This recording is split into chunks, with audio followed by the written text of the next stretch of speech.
Assalamu alaikum. Today we are going to start another topic of our curriculum, which is Bruner's theory of discovery learning, और इसको discovery learning by Brunner भी कहा जाता है। Brunner ने एक theory पेश की थी डिस्कवरी लर्निंग की, उसको आज हम लोग इन डिटेल पढ़ने जा रहे हैं। So let's begin.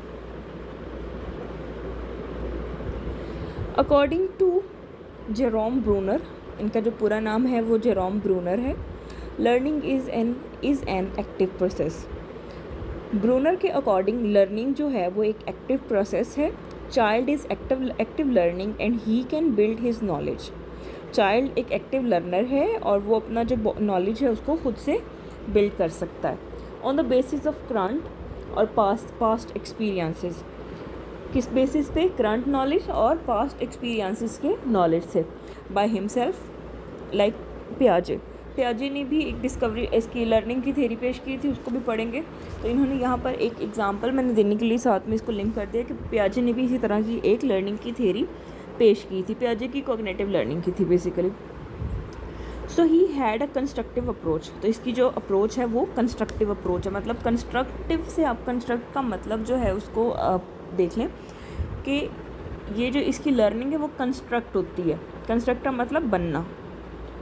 3 modes of representation. Number 1 inactive, number 2 iconic and number 3 is symbolic. Number 1 है इनएक्टिव। इनएक्टिव में 0 से 1 ईयर तक की जो लाइफ है वो आता है लाइफ स्पैन। इसमें एक्शन बेस्ड लर्निंग होती है।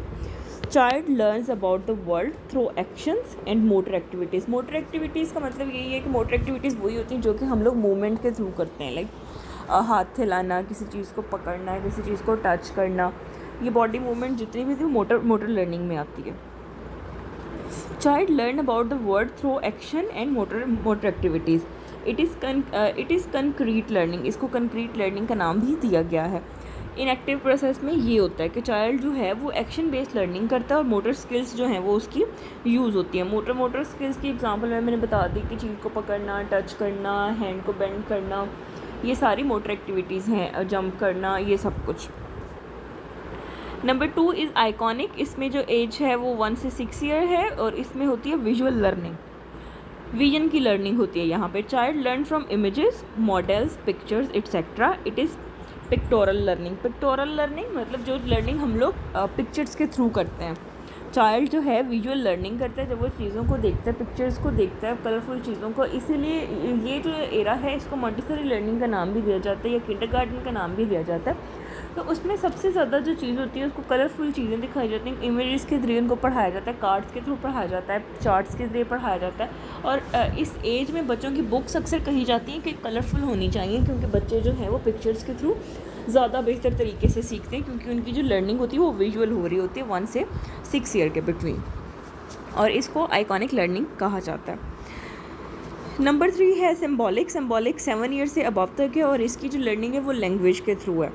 Child learn from word, symbols and language. Child जो है वो लर्न करता है अल्फाज के ज़रिए, सिम्बल्स के ज़रिए और लैंग्वेज के ज़रिए। इट इज़ एब्स्ट्रैक्ट और सिम्बॉलिक लर्निंग लाइक विगोस्टी ने और पियाजे ने की यहाँ पर 2 एग्जांपल दी गई हैं। ये थ्योरीज हम लोगों ने पढ़नी है। इन्होंने लर्निंग बात की थी कि बच्चा किस तरह से अपनी लर्निंग जो वो स्टार्ट करता है। एक पियाजे की थ्योरी और एक विगोस्टी की थ्योरी है। उनको जब हम पढ़ेंगे तो मैं आपको इसके साथ लिंक करके बता दूँगी।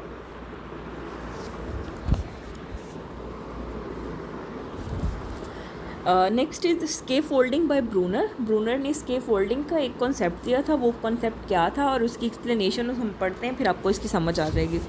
ही first time use the term scaffolding to describe children's oral language equation. इसने सबसे पहले स्केप फोल्डिंग की टर्म को यूज़ किया था किस चीज़ को डिस्क्राइब करने के लिए? ऑरल लैंग्वेज को डिस्क्राइब करने के लिए। Children are helped by their parents when they start learning to speak.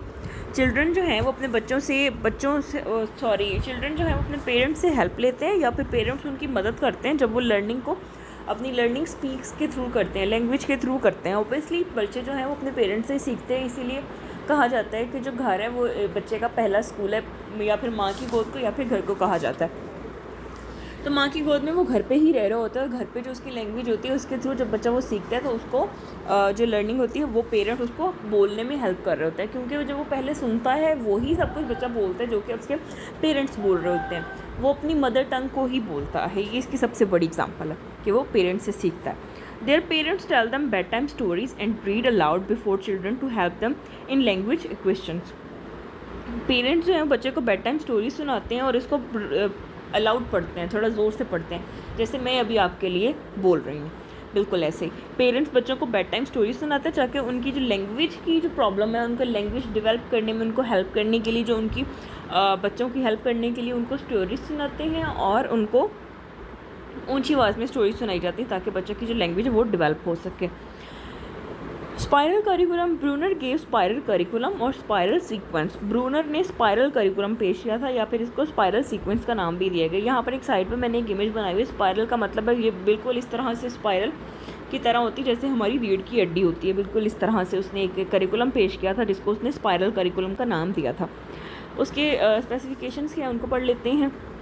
Means which is based on building and repeating knowledge, ये बेस करता था नॉलेज को बनाने में, बिल्ड करने में और रिपीट करने में, बेस्ड ऑन प्रीवियस इन्फॉर्मेशन, उस इन्फॉर्मेशन के ज़रिए जो कि बच्चे के पास पहले से मौजूद होती है, उस इन्फॉर्मेशन के ज़रिए न्यू इन्फॉर्मेशन को बिल्ड करना और उसको रिपीट करना ताकि जो बच्चा है उसका मास्टरी तक पहुंच सके।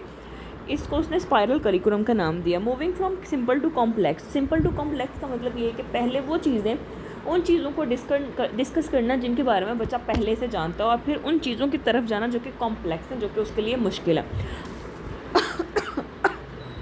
सॉरी। अब अगर यहाँ पर पिक्चर की तरफ आ जाए तो एक स्पाइरल बना हुआ है जिसमें पहले जो है डिफ़िकल्टी के साथ एक एरो जो है उसको शो किया गया।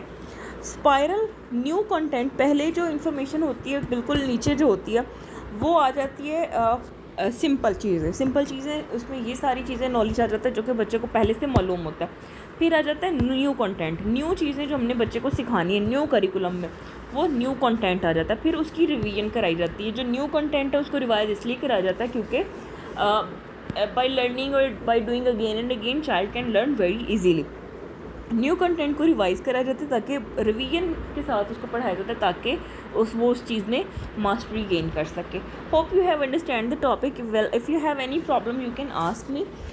ये आज का हमारा जो टॉपिक था वो Bruner theory of discovery learning ख़त्म हो चुका है। इसके बाद हम लोग अपना नेक्स्ट टॉपिक जो है वो जल्दी से ख़त्म कर लेते हैं और इसके बारे में आपके जो भी क्वेश्चन हो आप मुझसे पूछ सकते हैं। बल्कि इससे पहले वाले भी जितने भी टॉपिक हम लोगों ने कवर कर लिए, अगर आपको उसमें भी कोई प्रॉब्लम है, कुछ आपको लगता है कि कुछ ऐसा है जो कि आपको समझने की ज़रूरत है, आप मुझसे पूछ सकते हैं। ओके जी, अल्लाह हाफिज़।